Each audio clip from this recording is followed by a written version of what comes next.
bawang sibuyas lang ito mga ka-channel. Onion garlic oil.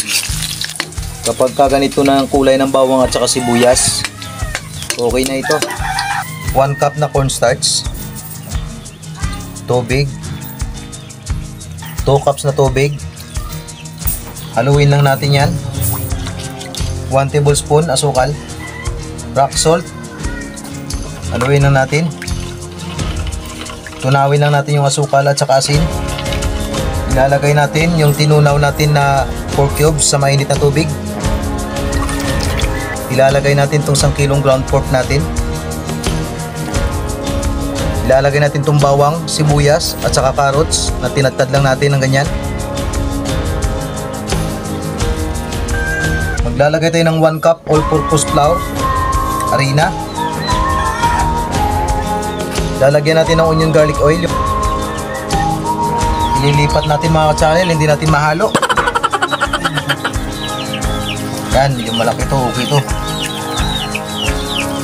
Dagdag tayo ng harina, 3/4 cup. Mix lang natin ito maigi mga ka-channel. Simpleng siomay lang gagawin natin. Okay na to mga ka-channel.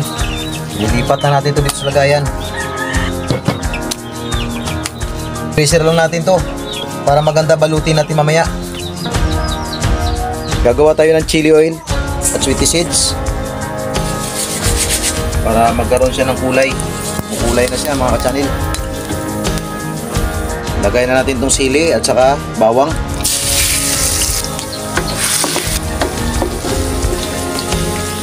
Ipakulay brown lang natin to mga ka-channel. Kapag ganito na mga ka-channel, kunin na natin to. Okay na to. Gagawa tayo ng siomai sauce. Ito kanina yung ginawa natin na onion garlic oil. Hindi natin tinapon. Tubig.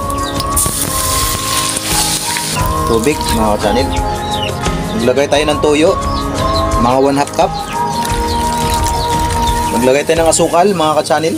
Tansyahin lang natin yung tamis ng asukal. Kailangan manamis-namis siya. Pakuluan lang natin maigi.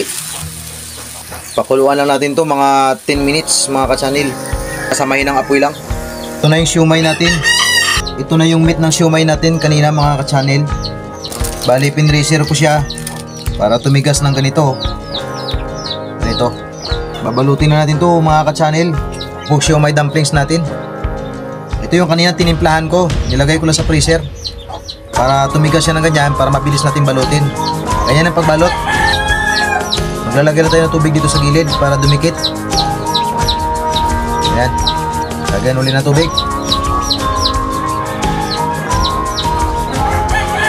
Ayan na oh.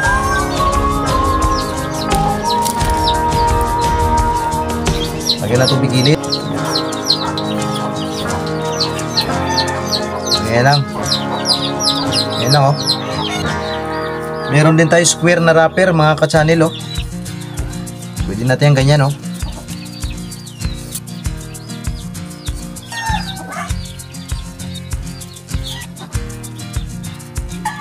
Ayan oh. Pwede rin. Ayan oh, balot oh.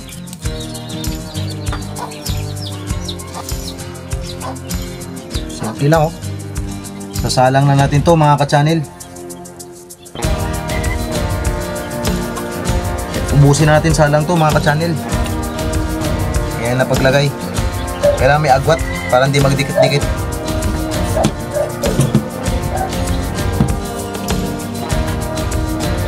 Salang na natin to mga ka-channel. Okay na. Mga 8 minutes mga ka-channel. Luto na yan.